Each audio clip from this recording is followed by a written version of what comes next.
Two guys in the dark.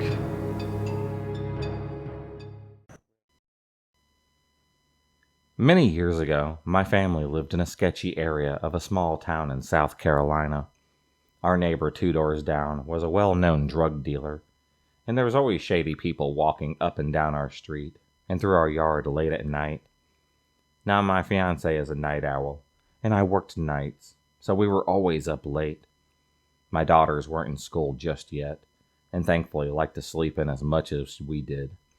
And it wasn't uncommon for he and I to be up at 2 or 3 o'clock in the morning watching TV and playing internet poker. We didn't have curtains or blinds on most of our windows, so it was obvious that we were awake, and in the brightly lit living room that late at night.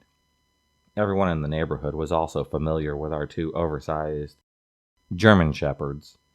Our female was around 160 pounds. Our male was around 120. They would also both be seen through the window at night by anyone who was looking in. So for a few weeks, we'd been having issues with hearing sounds outside at night. But when we went on to go check, typically the person would be gone, and we'd find nothing but a pry bar near the window where they'd been trying to get in. By the time we moved from that neighborhood, we had a collection of them that we had found around the outside of our house.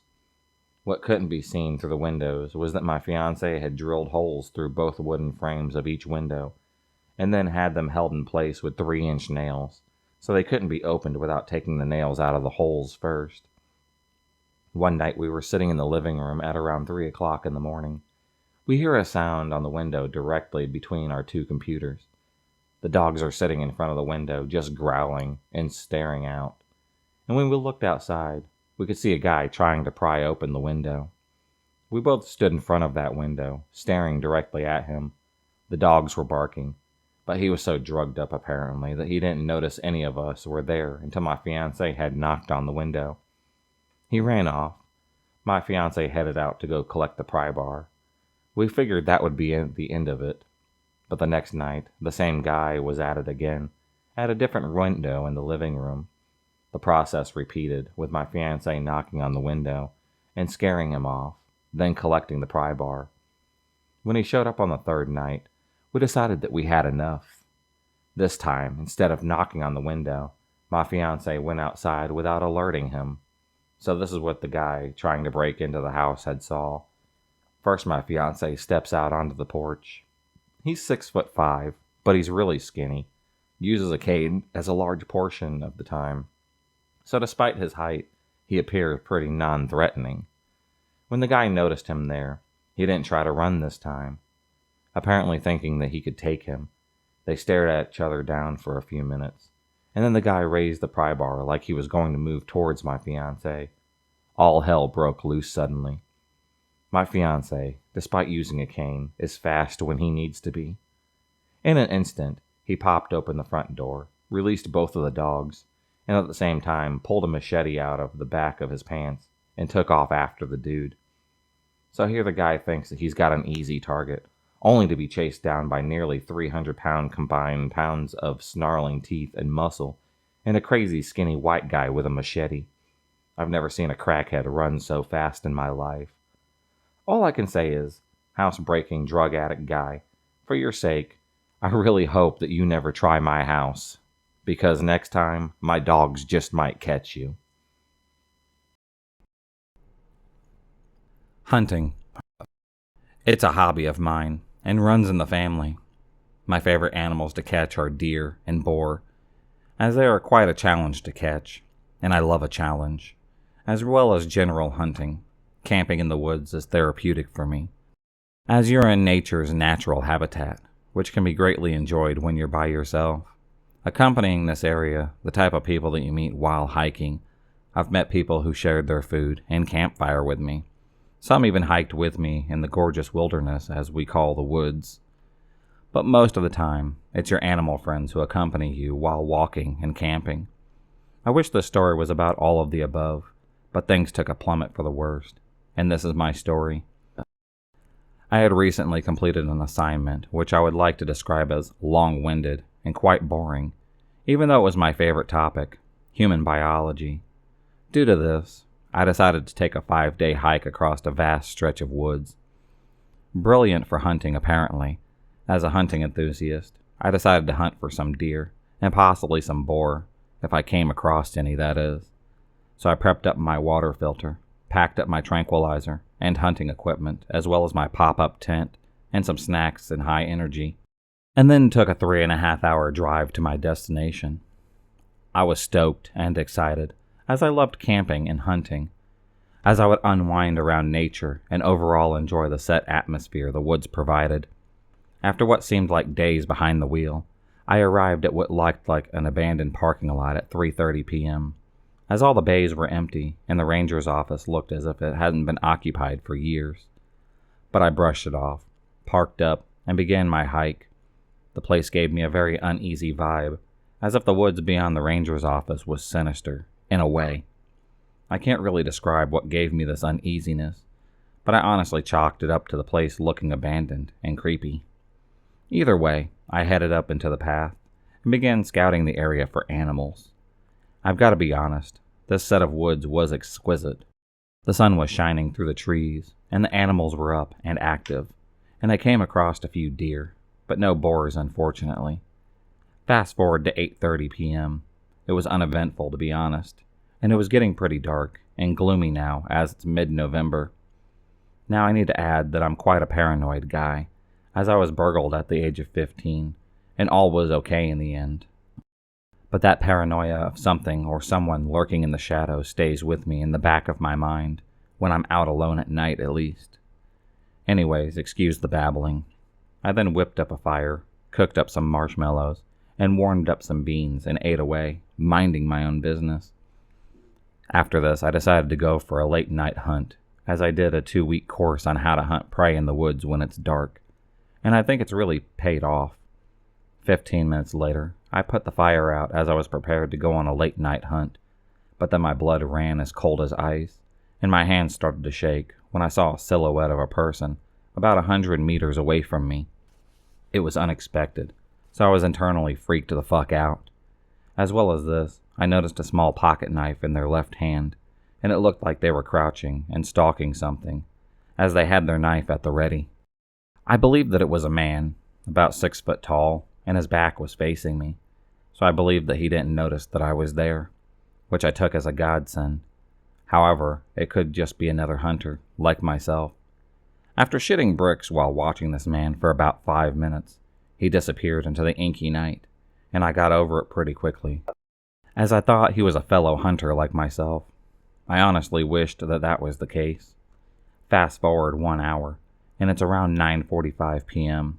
I'm feeling confident enough to go back into the black wilderness and catch a deer or two, or maybe even a boar. I pinpointed where my tent was with the map and went on my way with my hunting equipment. 10 minutes later, I'm practically in no man's land, as everywhere around me was pitch black, but I knew what I was doing. I was stalking a deer, which hadn't noticed me, and was about 50 meters in front of me, plodding around the eerie woods. I grabbed my tranquilizer and placed the deer in my sights. That was when I heard twigs snap. My eyes darted, my legs went into jelly mode, and I jerked my neck to the source of the sound. What the fuck? A silhouette appeared out of the tree to the left of me, about 50 yards away, and just watched me. Not the deer, but me. The deer was long gone now, so it was just me and an unwanted guest. His size concluded to me that he was the same guy as before, 6 feet, roughly 200 pounds. He stared at me, and I stared back. My body still a stone, but my sudden outburst of adrenaline was making me shake. I couldn't see his face, as it was too dark. Fuck, was he a late-night human butcherer? Am I going to see daylight again? I just about choked out. Who's there? I tried to say in the calmest voice that I could. But fear was evident when I asked the question. The man raised the hand with his pocket knife and pointed his index finger towards me. That was it. I bolted it north, while mildly tripping up and hitting my head off tree branches. Twigs snapped rapidly behind me, as the son of a bitch was chasing me. I looked back once and saw his vacant right hand brush tree branches to the side of him, his knife gripped tightly in his left hand. I then realized that during it all, I dropped my tranquilizer. Fuck that shit. I can buy me another one. I know I should have shot the guy, but it's amazing what one can forget, especially in a horrific situation, even if it's a gun. I wasn't going back for it. A ton of thoughts were going on through my mind while I was fleeing. Why me? What does he want? Does he want money? My food? What could it fucking be? That was when I honestly thought that I pissed myself, as he then said in a rapid tone, "Isn't this funny?" He then had the damn audacity to start laughing in a patronizing way, and I couldn't take it anymore. I sped up, and I'll tell you now, it's amazing what the human body can do when adrenaline and natural instinct takes over. I never ran so fast in my life. I made a hard right, dived into some bushes nearby quietly, and eventually lost the guy. I heard his footsteps go the opposite direction, and it turns out that I went in a huge circle, as I could see my tent only 50 meters from me now. I was shaking, and tears were starting to form. But I had to stay strong. I just had to. What would Father do in this situation? I tuned my ears into the inky darkness, and heard nothing, and I saw nothing. I was not going to turn on my phone torch, as I would be an open target. I checked my watch, and it was now 10:30 p.m. I've been in the tent for about 10 minutes now. I sat still in my tent, listening to every small noise that I could hear in the woods. Snap. I held in my gasp, as I heard a twig snap behind the tent, and with that accompanied a low and sinister voice. "You think you could run? I win." With that, my tent was being sliced open, and the fucker popped his head in. He was licking his lips, and his wide eyes locked with my eyes. "You lose." He then screamed at me as he pulled out the knife. Fighting, not my strong point, but the gym made me a pretty strong guy. So as he tried to stab me, I grabbed both of his arms and fended off from plunging a blade into my torso. I tried to disarm him, and he laughed during this process. I thought he was trying to intimidate me. However, I was ready to kill. Not a deer, not a boar, but a human. I restrained his left wrist, but his knife was inches away from going into my foot, so I stepped onto his right hand, pulled back on his left wrist. Then snap! His wrist had snapped, and he let out a blood-curdling scream. I had the upper hand, and took advantage of all of this. I got the knife from his shattered hand, and gave him a taste of his own fucking medicine. I sunk the knife into his right hand, and he screamed. I lay a few punches, and I think that I popped his nose, but I had no regrets. I grabbed my arm in pain, as he made me bend it in an awkward position when he was on top of me, when he first ripped open the tent. But I honestly couldn't care about my injuries. He tried to kick me, but I punched him in the face until he was unconscious. I checked my phone, and I had no service. "Fuck," I panted. I picked up this fucker into a firearms lift, and I remembered my way to the ranger's office, as it was exactly west from my tent. After an hour of struggling with a killer on my shoulders out cold, I found the ranger station, and to my surprise, a young man around 20 was there. I collapsed to my knees as I explained the situation. As it turns out, the guy slashed my left bicep, but the adrenaline numbed out the pain. So when it wore off, I suddenly was in pain and noticed the laceration. The ranger called for backup, and they eventually arrived. I don't know how long it took. Screw my belongings. I was not going back out there to retrieve them. The ranger offered to drive me to the nearest hospital in my car, and I did. That night stalker was taken away, but was semi-unconscious. The next day I woke up in a hospital bed to an officer, and what he said next burned into my memory, never to be erased. When I first saw the killer, his back was towards me, knife in his left hand. It was crouching, as I mentioned earlier. It turns out that he was stalking another hiker, who he brutally murdered and mutilated at the scene. They found chloroform at the scene, hence me not hearing any screams or cries for help. I vowed from there onward to never go hunting again by myself. The next time I went hunting was half a year after this incident, with 4 other mates, and although the woods has a beautiful atmosphere and vibe, never judge a book by its cover, as the tables can turn within the blink of an eye. For all of you going camping and hunting, stay safe. And remember, don't think that these things can't happen to you as well. I'm from a town in Saskatchewan. It's between 8 and 11, depending on people's interpretations, and is rife with crime, drugs, poverty, gang violence, and desperation. Anyone who knows the area, even a slight bit, will know exactly what I mean. I have spent 21 of my 26 years of life here, and the rest in Nova Scotia. I've also had horrific things happen to me and around me, but they never really registered as being disturbed kind of stuff. I'm a storyteller by nature, and always just added them to my ever expanding box of humorous and creepy stories, just so I can tell at parties and social gatherings. As of late, people have suggested that I start sharing them. Apparently, one of them is enough to give someone PTSD, so they're amazed if I'm of a sound mind and still able to function after all of the crap that I have seen and been through. As a teenager, I was the type of kid most of us become. The middle class white kid who spends his nights smoking dope, walking around and making sarcastic comments about his surroundings with his good friends. At the time, I was hanging out with a kid that I'll name Gene for the sake of anonymity.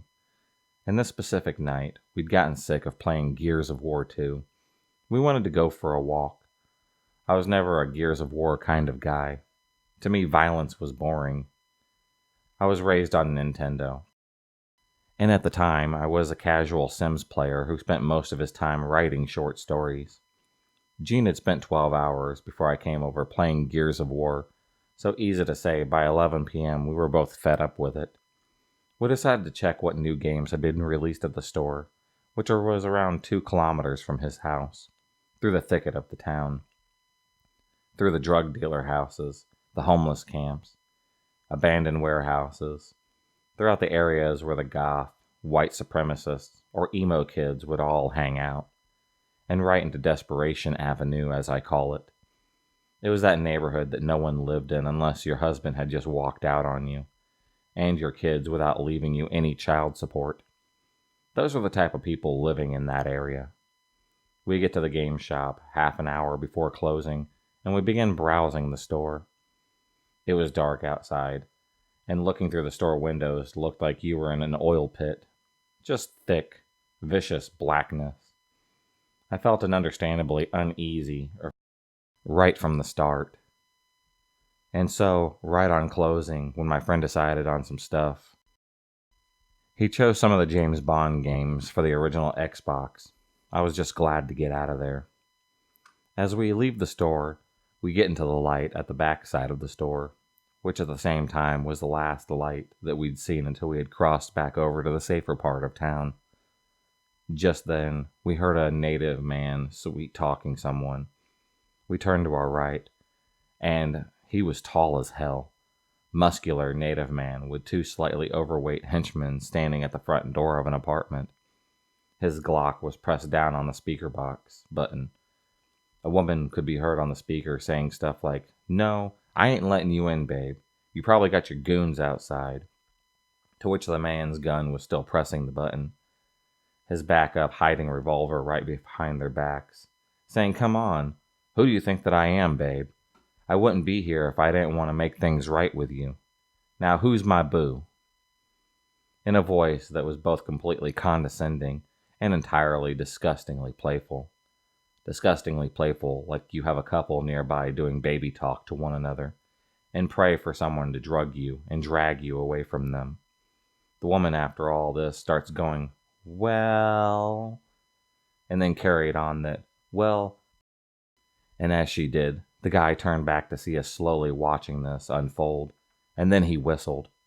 One of his goons saw us, and we darted through the park, past all the public high schools, into the drug dealer, white supremacist alley, and across the better side of town. When I hit the Catholic high school, I was really relieved. I stopped to take a breath, laughing as I did at what I had just survived. I then, while resting my hands on my knees, trying to catch my breath, I was looking around to try to see anyone who might be lurking around. I then proceeded through the alley, climbed the fence, falling into the backyard of Jean's mom's house, and sneaking into the back door. A few minutes later, as I checked the house for Jean, and was on edge. Something had fallen onto the back door. I opened the curtains to see Jean in a heap, out of breath, laughing and unscathed. I opened up. He said, "Wow, what a rush that was, right?" We both laughed it off, and then led me up to his room and watched Afro Samurai the rest of the night. I never found out what happened in this case. An obvious 12th grade student going to. I will say, though, that a long time later, the entire block was under lockdown to track a scent that the police said was a gas leak, but wound up being some poor woman who liquidized into her carpet. It was the middle of summer, and all they had left was a couple of skull bones and a giant puddle in the carpet in that same building. No one knew how long she had been there. I'm not saying that they're related, but it is definitely odd. After that, 6 private security details were watching the area at all times. Now that I think about it, I believe that we are down to 1, maybe 2. If you enjoyed this video, please subscribe, like, and hit the bell for notifications on future videos, and become a stalker of the night. And I'll see you next time.